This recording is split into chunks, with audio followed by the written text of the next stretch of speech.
जय हिंद साथियों, आप सभी लोगों का टारगेट रुस्तम पर हार्दिक स्वागत है। जैसा कि आप लोग जानते हैं, उत्तर प्रदेश पुलिस का एग्जाम डेट क्लियर हो चुका है, जो 8, 9, 10 जून को होना तय है। इस कड़ी में हम लोग पढ़ रहे हैं हिंदी, और हिंदी का जो सबसे इम्पोर्टेंट टॉपिक है, जो सभी एग्जाम में क्वेश्चन पूछता है, वह है समास। और समास पर 2 क्लास हो चुका है।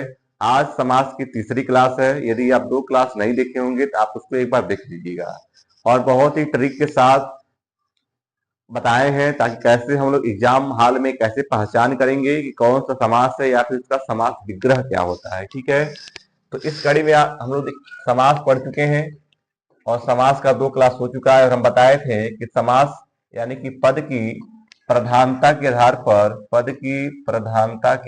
पर समास के टोटल 4 भेद होते हैं। लेकिन अगर पूछा है कि संख्या के आधार पर समास के कितने भेद होते हैं, तो संख्या के आधार पर समास के 6 भेद होता है। ठीक है, कितने भेद होता है? 6 भेद होता है। इसमें से 6 भेद में से हम लोग एक पढ़ चुके थे, अव्ययी भाव समास। दूसरा पढ़े थे हम लोग तत्पुरुष समास। और तीसरा पढ़ेंगे हम लोग द्विगु समास।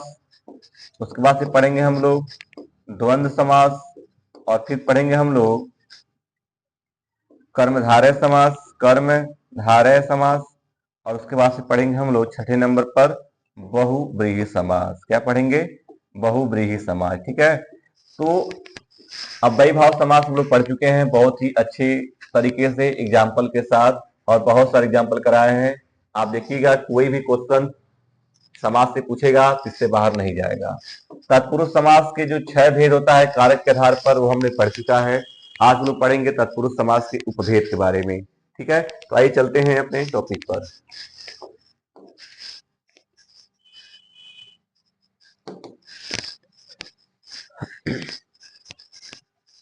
तो देखिए, जैसा कि इसमें दिया हुआ है कि समास के विशेष उपभेद भी होते हैं, और यहाँ से भी एग्जाम में क्वेश्चन पूछा जाता है।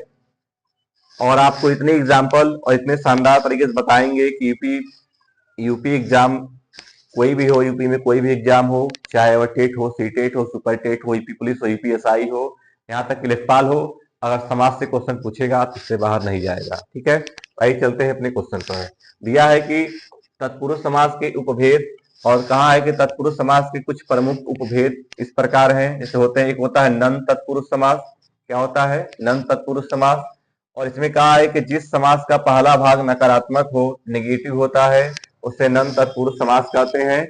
और इसमें अक्सर शब्द के आगे अ या फिर अन जुड़ा होता है, अ या फिर अन उपसर्ग जुड़ा होता है। ठीक है, अ या फिर अन उपसर्ग जुड़ा रहेगा किसमें? नन तत्पुरुष समास में। अब देखिए इसका एग्जाम्पल बहुत महत्वपूर्ण है। आप लोग इसको थोड़ा ध्यान से पढ़िएगा ताकि गलत ना हो।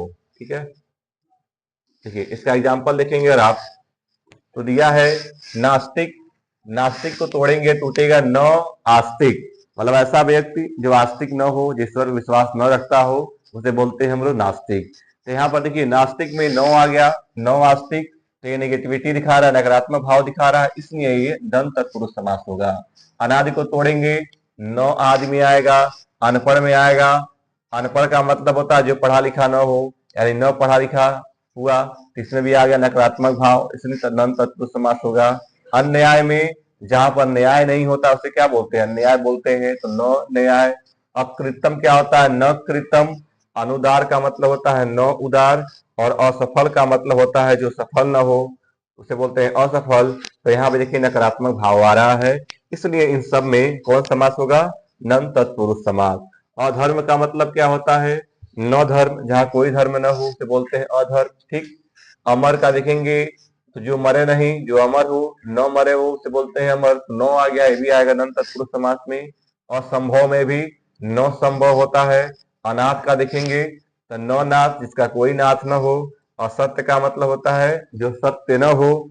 और अज्ञान का मतलब होता है जो ज्ञानी न हो, जो ज्ञान न हो। और अयोग का मतलब होता है जो योग्य न हो। इन सब में देखेंगे तो नकारात्मक भाव आ रहा है, इसलिए इसे नन तत्पुरुष समास के भेद में माना जाता है। ठीक है, भेद माना जाता है। चलिए देखिए, अगला दिया है अलुक तत्पुरुष समास। और अलुक तत्पुरुष समास में देखेंगे तो कहा है कि जिस समास में उसकी विभक्ति का लोप नहीं होता है, जिस समास में उसकी विभक्ति विभक्ति का लोप नहीं होता है उसे अलुक तत्पुरुष समास कहते हैं। क्या कहते हैं? अलुक तत्पुरुष समास कहते हैं। चलिए इसके एग्जाम्पल देखते हैं हम लोग। जैसे पहला दिया है, कई बार इंपॉर्टेंट है, कई बार क्वेश्चन पूछा है कि युधिष्ठिर में कौन सा समास है। तो देखिए, युद्ध में स्थिर रहने वाला, युधिष्ठिर क्या बनेगा? युद्ध में स्थिर रहने वाला। तो यह अलुक तत्पुरुष समास हो जाएगा। मनसिज, मनसिज में क्या होता है कि मनसी मन होता है मन में, ज का मतलब होता है जन्म या उत्पन्न लेने वाला, इसे बोलते हैं मनसिज। तो इसमें भी देखिए लोप नहीं हो रहा है, ठीक है, जो इसका कारक है उसका लोप नहीं हो रहा है, इसलिए यह अलुक तत्पुरुष समास होगा। सरसिज का देखेंगे तो सरसी मतलब है तालाब में, ज मतलब उत्पन्न होने वाला, इसमें भी लोप नहीं हो रहा है उसके कारक चिन्ह का। और एक आता है खेचर, खे का मतलब होता है आकाश में, चर का मतलब है विचरण करने वाला। इसमें देखिए जो कारक चिन्ह है, कारक विभक्ति है, उसका लोप नहीं हो रहा है। तो इन सब में कौन सा अलंकार हो जाएगा? अलुक तत्पुरुष अलंकार। क्या बनेगा? अलुक तत्पुरुष अलंकार। फिर थर्ड नंबर पे देखेंगे, इसमें दिया है उपपद तत्पुरुष। क्या दिया है? उपपद तत्पुरुष। इसमें कहा है कि ऐसा समास जिसका उत्तर पद भाषा में स्वतंत्र रूप से प्रयुक्त न होकर प्रत्यय के रूप में जुड़ा हुआ हो, उसे उपपद तत्पुरुष समास कहते हैं। और उपपद तत्पुरुष समास के ज्यादातर जो एग्जाम्पल होते हैं वह बहुब्रीहि समास से संबंधित होते हैं। जैसे देखेंगे इसका एग्जाम्पल में जलज, जलज को तोड़ेंगे तो हो जाएगा जल में जन्म लेने वाला, अर्थात कमल का फूल, ठीक है। तो जलज में, जलज का पर्यायवाची किसका पर्यायवाची है? तो कमल का फूल का।